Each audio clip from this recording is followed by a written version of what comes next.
ನಮಸ್ತೆ ಎಲ್ಲರಿಗೂ, welcome to my channel. ಇವತ್ತು ಬಸಳೆ ಸೊಪ್ಪಿನ ತಂಬುಳಿ ಮಾಡ್ತಾಯಿದ್ದೀನಿ ನಾನು ನಮ್ಮ ಮನೆಯಲ್ಲಿ. ಇದು ಬಸಳೆ ಸೊಪ್ಪು ನಾವು ಸಿಟಿಲಿರೋರಿಗೆ ಸ್ವಲ್ಪ ಸಿಗೋದು ಕಷ್ಟ. ಆದರೆ ಎಲ್ಲಾನ ನಾವು ಸೊಪ್ಪು ನೋಡಿದಾಗ ತೊಗೊಂಡ್ಬಿಡ್ಬೇಕು. ನಾನು ಈ ಬಸಳೆ ಸೊಪ್ಪಿನ ತಂಬುಳಿಗೆ 2 ಥರ ಮಸೂರಿ ಬೇಳೆ ಮತ್ತು ತೊಗರಿ ಬೇಳೆ ಹಾಕಿ ಮತ್ತು ಸೊಪ್ಪನ್ನು ಚೆನ್ನಾಗಿ ತೊಳೆದು ಇಟ್ಕೊಂಡಿದ್ದೆ. ತೊಳೆದು ಸಣ್ಣಗೆ ಹಚ್ಚಿಟ್ಕೊಂಡಿದ್ದೀನಿ. ಮತ್ತು ಸ್ವಲ್ಪ ಅರಿಶಿಣ ಹಾಕಿ ಸ್ವಲ್ಪ ಹೊತ್ತು ಎಣ್ಣೆಯಲ್ಲಿ ಫ್ರೈ ಮಾಡ್ಕೊಳ್ತಾ ಇದ್ದೀನಿ.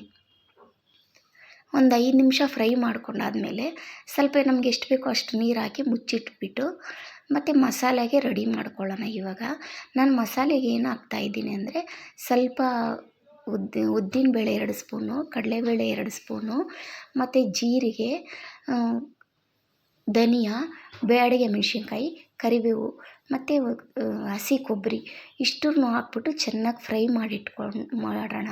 ಮತ್ತು ಅದಕ್ಕೆ ನಮಗೆ ತಂಬುಳಿಗೆ ನಾವು ಟೊಮೊಟೊ ಹಾಕೋದಿಲ್ಲ. ಅದಕ್ಕಾಗಿ ಹುಣಸೆಹಣ್ಣು ಎಷ್ಟು ಬೇಕೋ ಅಷ್ಟು ಹುಣಸೆಹಣ್ಣು ನೋಡಿಕೊಂಡು ಹಾಕ್ಕೊಂಡು ಚೆನ್ನಾಗಿ ಸ್ವಲ್ಪ ಫ್ರೈ ಮಾಡ್ಕೋಬೇಕು. ನೋಡಿ, ಈ ಕಡೆ ಸೊಪ್ಪು ಬೇಳೆ ಎಲ್ಲ ಚೆನ್ನಾಗಿ ಬೆಂದಿದೆ. ಈ ಥರ ಚೆನ್ನಾಗಿ ಬೆಂದಿದೆ. ಇವಾಗ ಮಸಾಲೆ ರುಬ್ಕೊಂಡು ಬರೋಣ. ಮಸಾಲೆ ರುಬ್ಕೊಂಡ್ಬಂದು ಒಗ್ಗರಣೆ ಮಾಡಿದ್ರೆ ಬಸಳೆ ಸೊಪ್ಪಿನ ತಂಬುಳಿ ರೆಡಿ ಆಯಿತು. ಇದು ನಮಗೆ ತುಂಬ ಮೈಗೆ ಒಳ್ಳೆಯದು. ಬಾಯಿ ಹುಣ್ಣಾಗಿದ್ದರೆ ಮತ್ತು ಹೀಟೆಲ್ಲ ಜಾಸ್ತಿಯಾಗಿ ಹೊಟ್ಟೆಲೆಲ್ಲ ಹುಣ್ಣಾಗಿದ್ದರೆ ಇದು ನಮಗೆ ಅಷ್ಟು ತಂಪು ಕೊಡುತ್ತೆ ದೇಹಕ್ಕೆ.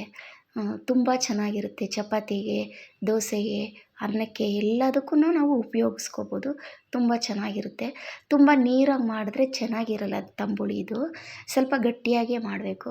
ನಾನು ಸ್ವಲ್ಪ ಬೆಲ್ಲ ಹಾಕ್ತಾಯಿದ್ದೀನಿ. ಇವಾಗ ಹಿಂಗು ಬೆಲ್ಲ ಹಾಕಿ ಒಗ್ಗರಣೆ ಮಾಡಿದ್ರೆ ಬಸಳೆ ಸೊಪ್ಪಿನ ತಂಬುಳಿ ರೆಡಿ ಆಯಿತು. ಇಷ್ಟೊತ್ತು ನನ್ನ ಚಾನಲ್ ನೋಡಿದ್ದಕ್ಕೆ ಎಲ್ಲರಿಗೂ ಧನ್ಯವಾದಗಳು. ನೆಕ್ಸ್ಟ್ ವಿಡಿಯೋದಲ್ಲಿ ಸಿಗ್ತೀನಿ. ಬಾಯ್.